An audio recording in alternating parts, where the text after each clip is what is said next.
Bonjour la meute. Aujourd'hui, le film que nous allons mettre en position latérale de sécurité s'appelle Kong Skull Island. Alors, Skull Island, c'est un peu comme si Warner Bros et Legendary Pictures avaient décidé de bien prendre les gens pour des cons en leur servant une cinématique de jeu vidéo en guise de préliminaire pour un énième univers partagé. En fait, c'est exactement ça Skull Island, une putain de promesse balancée dans une séquence post-générique à 2 balles, synonyme que toutes les merdes numériques que l'on vient de se farcir pendant 2 heures sont loin d'être terminées. Skull Island, c'est une version à 185 000 patates d'un film Asylum, preuve formelle qu'il suffit d'injecter un peu de pognon dans du caca pour le rendre comestible. Parce que tout, je dis bien tout, est véritablement à chier dans Skull Island.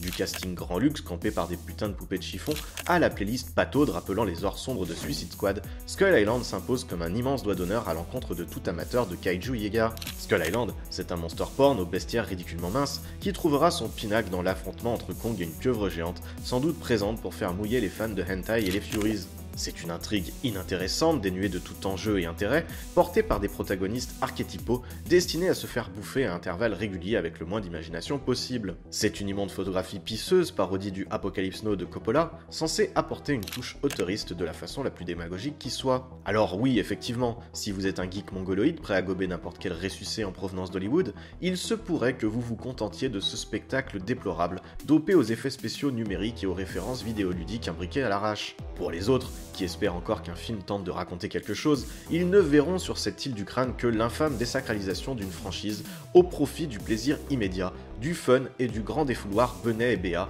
qu'aiment généreusement nous servir les majors. Skull Island, c'est Tom Hiddleston en putain de mal alpha des SAS, pas plus utile qu'un guide touristique péruvien lors d'une visite en Croatie. C'est une Brie Larson en photographe attardée, uniquement présente pour prendre quelques photos et servir la soupe au public cible. C'est un Samuel L. Jackson en roue libre, un John Goodman souillé comme Jaja, et une putain de Shintok que je sais même pas qui c'est et à quoi elle sert dans ce putain de film.